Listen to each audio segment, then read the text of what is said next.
लड़की बीमार पड़ गई। फिर लड़की ने कहा, पापा मैंने इसका ही त्याग करने का नियम था, इसमें मैंने क्या गलत किया? पापा ने भी बोला ये भी सही है। फिर पापा को भी पता चला कि इन 5 कामों का नियम त्याग करने का नियम लेना बहुत अच्छा होता है। धन्यवाद। इससे माफी ने दोनों की फैसले किया, गाँव वालों और जनरल कौशलिक की कल्याण किया। धन्यवाद। इस कहानी से हमें यह सीखना मिलता है कि क्रोध करके मानी हुनर मिलता है होता है। Very good.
जीवन है,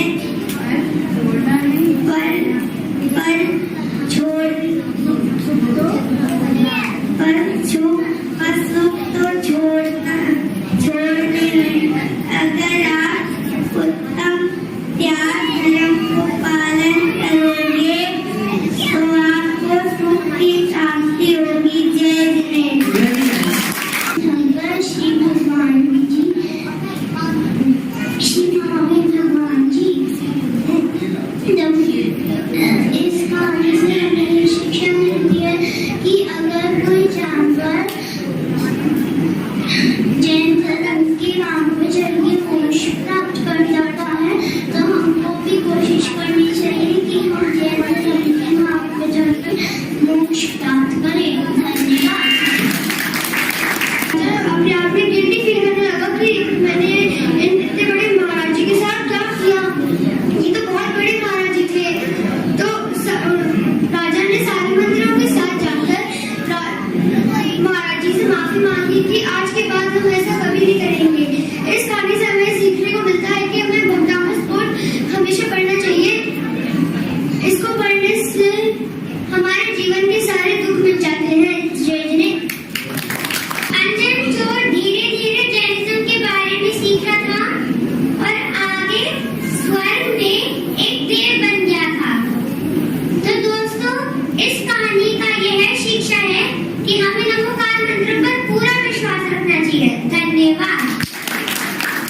जैसे ही उसने ये बोला, उसका सिंहासन पूरा हिल गया और वो धरती के नीचे समा गया और वो मर गया। वो फिर 7वें नरक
तभी